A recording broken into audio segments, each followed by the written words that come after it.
Hey, welcome back to another episode of the Professional View of Wrestling. I'm Dan, he's Lou, and today we are talking all about WWE and Netflix.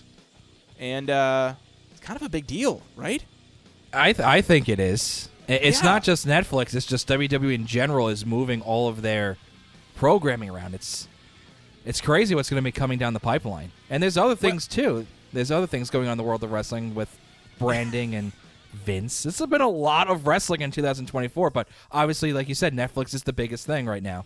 Yeah, well, it's certainly one of the biggest things, and we won't go into the other things that are maybe a little nastier, but as far as Netflix goes, I mean, I read somewhere on Reddit, and it was just such a good, it was, how they put it, they said when WWE started the network and went to the streaming model for that, they were literally skating to the puck, and nobody realized it, right? As far as, like, at first you're like, wow, this is like not that much money. They're going to lose money on this. And it's like, well, the long game was, no, they're going to sell the rights for hundreds of millions of dollars a year to a bigger service. And they're very much on top with this. Well, they did it going to Peacock, and they did it again. So they've doubled down. Yes. It's no different than when Vince started the syndicated shows. Right. The syndicated shows, you know, you're in some markets on one day, some on another day, and eventually the goal is to get on national TV, which they did in multiple different incarnations, but once those rights fees became available to them, syndication stopped. So this is kind of similar in the same way, with the goal of creating this, hopefully not losing money on the original incarnation of the WWE Network, going to Peacock, and then now going to Netflix and Peacock. So it's two separate things. That's what I'm curious about, because I feel like it's not clear yet. So the one thing we know is that it's a big old advertisement, Netflix, January 2025. In essentially a year, we're going to see WWE Raw streamed live every Monday night from Netflix, which makes me honestly probably want to start watching Raw again on a semi-regular basis, because I don't have cable, haven't watched it in years. I haven't had cable in over 10 years at this point, so I don't watch Raw. And maybe I haven't read the finer details of what's going on with this deal. So are they going to get every live event, including what's like the premium live events? So from what I've read, and you got to take it with you got the official release from WWE and Netflix. Then you got the journalists, quote unquote, which aren't really journalists, because unless you have a degree or worked at an actual newspaper or radio station, you're not really a journalist. But Meltzer and all those guys have their input on what it's going to be and what they've heard from their sources. But it's all speculation at this point. Yes, and then you have the next layer of it, which is the wrestling community going, well, it's going to be this.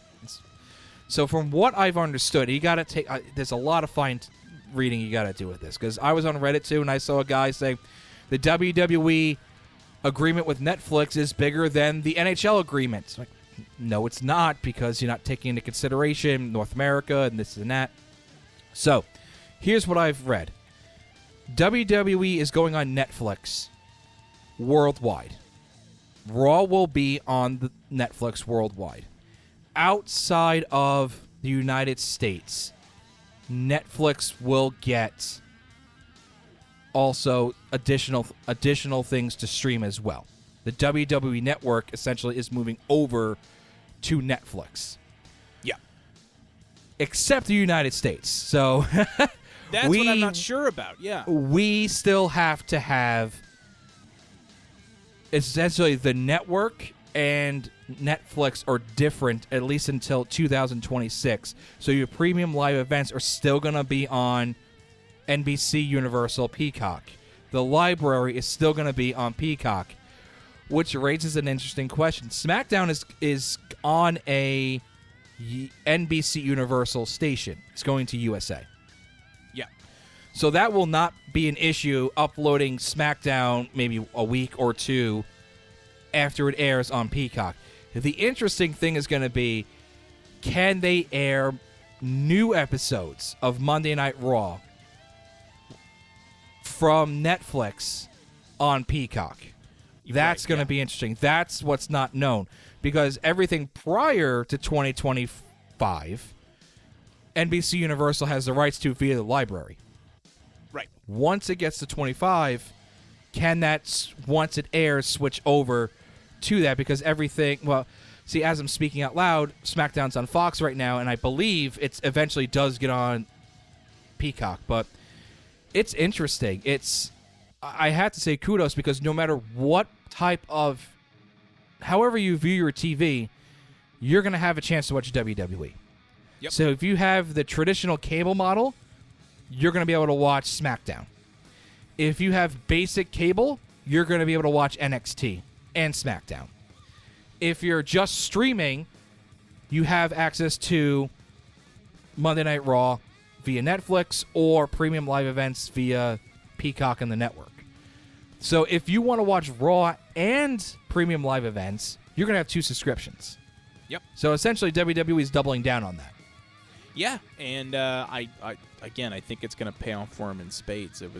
This was 4D chess, legit. This was like the best case scenario for them. Again, in spite of recent happenings that, again, I don't think we're going to discuss here in a lot of detail, but some negative backlash that may happen with some recent events around, we'll just say, leadership within the organization.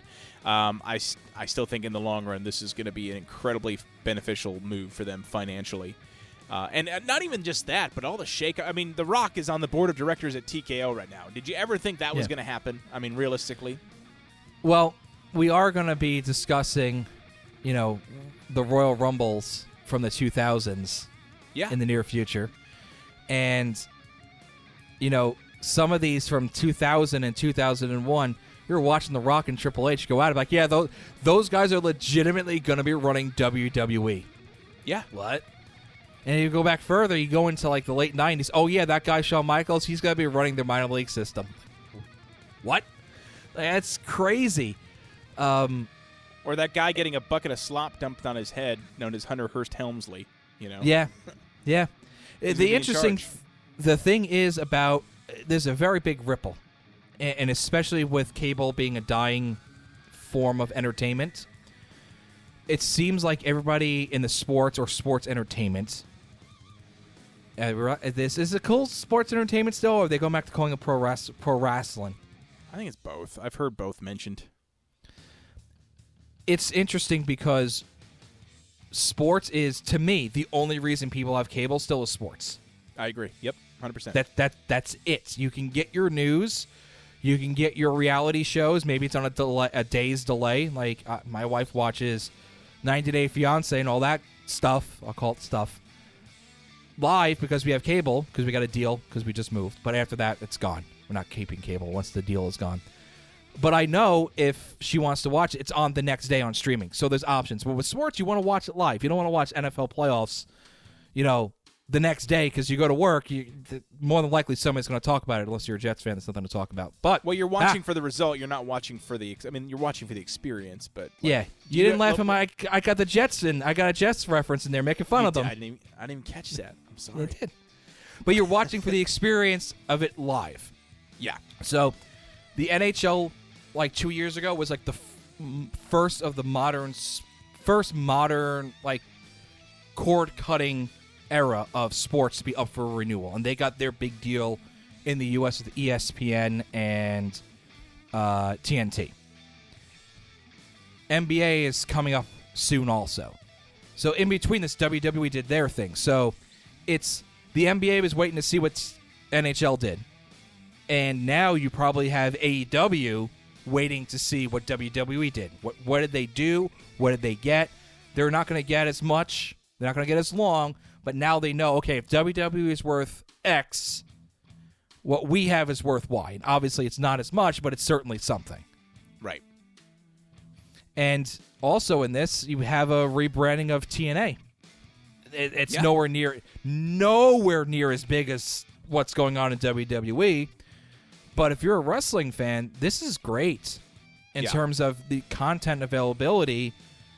With WWE being everywhere, AEW is going to get a new deal with Warner Brothers Discovery more than likely.